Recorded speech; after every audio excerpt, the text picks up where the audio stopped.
Merci Seigneur.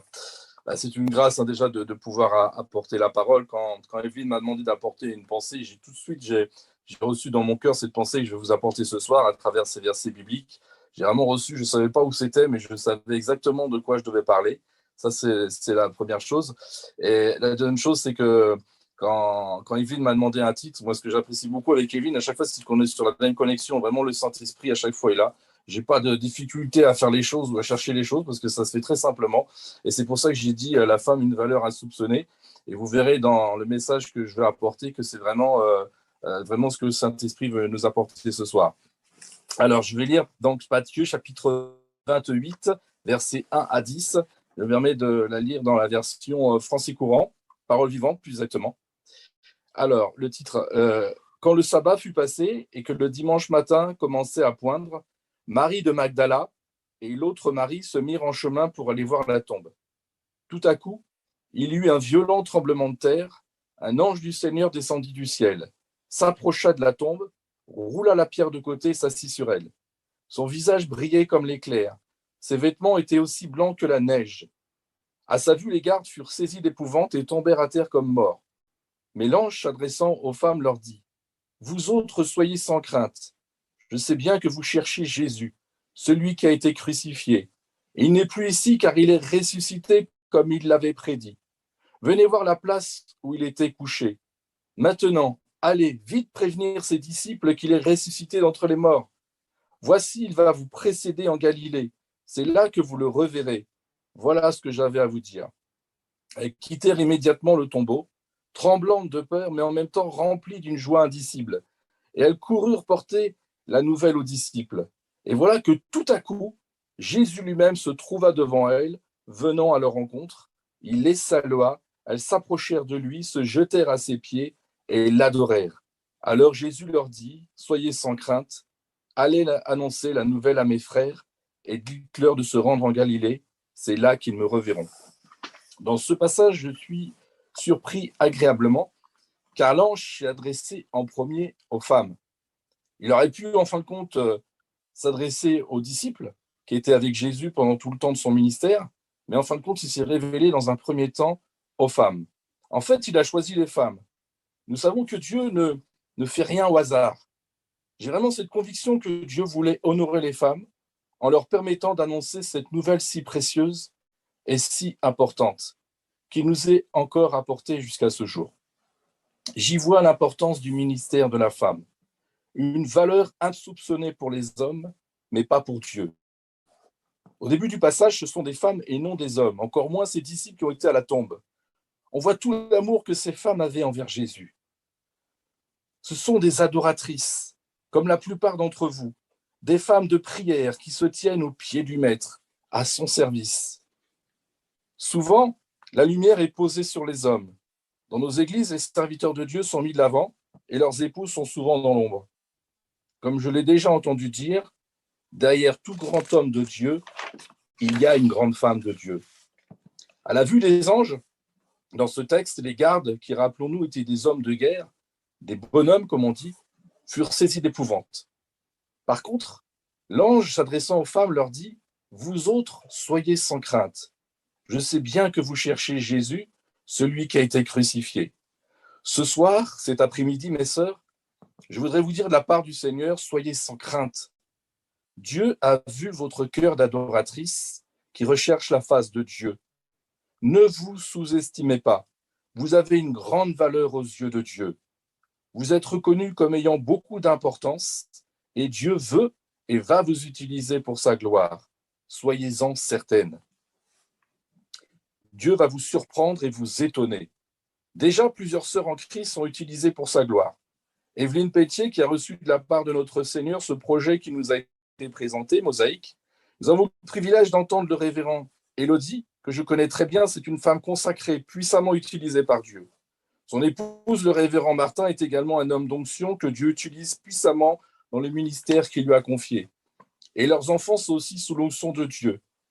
La plus grande apporte la parole avec puissance et autorité.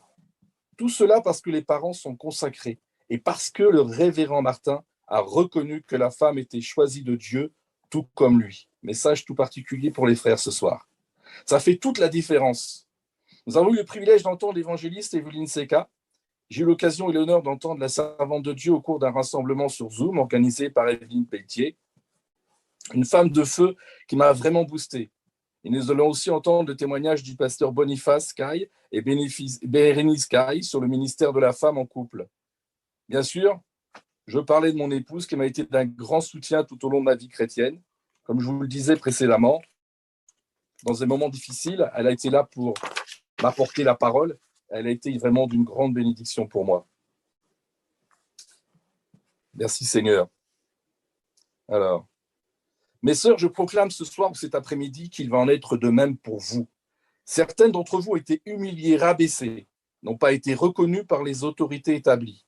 Je vous en prie, ne les blâmez pas, ne leur en voulez pas. Ils ont été enseignés comme cela, à savoir que les femmes ne pouvaient pas être utilisées au même rang qu'eux. C'est un mensonge et je suis convaincu que Dieu va intervenir en ce domaine, d'où la réunion de ce soir qui va bouleverser les mentalités. Avant d'aller plus loin, je voudrais l'exemple du pasteur du Vieux-Art qui m'a montré la voie. Vous demandez pardon, mes sœurs. Je vous demande vraiment pardon, mes sœurs, au nom de tous les frères, au nom de toutes les autorités établies, de ces hommes qui n'ont pas reconnu ce que Dieu a déposé dans vos cœurs et qui est si précieux à ses yeux. Je sais que ce que l'on peut éprouver quand on est rejeté, humilié et mis de côté par les autorités, c'est le parcours de ma vie. Mais je rends grâce à Dieu pour tout ce que j'ai vécu, car cela me permet de mieux vous comprendre et de pouvoir vous encourager. Dieu a un plan merveilleux pour chacune d'entre vous. Vous êtes choisis de Dieu. Il va vous utiliser puissamment pour sa gloire et personne, je vous dis bien, personne ne pourra empêcher Dieu d'accomplir cette œuvre dans votre vie. Je reviens à présent sur notre texte que Dieu a déposé dans mon cœur. Au verset 7, il est dit « Par l'ange envoyé de Dieu, maintenant ». Quand il était précisé maintenant, il n'est pas dit pas demain, pas après-demain, pas dans un mois, un an, 10 ans, voire plus. Maintenant. Allez vite. Mes sœurs, réalisez qu'il y a une urgence prophétique. Prévenir mes disciples qu'il est ressuscité entre les morts. Vous imaginez l'importance du message pour les disciples? Je vous rappelle que ces derniers étaient découragés. Certains étaient retournés à leur activité première avant de rencontrer Jésus. Une nouvelle extraordinaire allait complètement bouleverser leur plan. Et cette nouvelle est apportée par des femmes, des messagères choisies, établies depuis toute éternité pour embraser le cœur de ses disciples. Des hommes choisis de Dieu pour embraser le monde entier. Comme quoi, nous avons tous notre importance, nous avons tous notre place, les uns avec les autres. À travers la parole de Dieu, nous voyons l'impact que celui a pu avoir dans le cœur de milliers d'hommes, de femmes et d'enfants. Nous sommes au bénéfice de cette bonne nouvelle. Mes sœurs, vous êtes de cette lignée, des femmes ointes qui vont être puissamment utilisées par Dieu pour sa gloire. Au verset 8, il est dit « Elles quittèrent immédiatement le tombeau. Mes bien-aimés, je prophétise de la part de Dieu sur votre vie, la résurrection de votre appel, un temps de renouveau, de ressourcement divin. Croyez-le et vous le verrez s'accomplir. Peut-être à cet instant, vous sentez-vous tremblante de peur devant la responsabilité qui vous incombe. De par les obstacles rencontrés au cours de votre parcours de vie, vous y croyez peut-être même plus, mais le Saint-Esprit est là cet après-midi, ce soir, et il ranime un feu nouveau dans vos cœurs. Une vision nouvelle, un appel qui retentit tout à nouveau, une assurance comme jamais, que rien ne pourra vous empêcher d'accomplir. Dieu est là et tout va changer. Car au verset 8, il est précisé, c'est important de le souligner en même temps, rempli d'une joie indicible ou inexprimable. Et elles coururent porter la nouvelle aux disciples. Mes sœurs, c'est un choix important que Dieu vous demande d'accomplir à cet instant.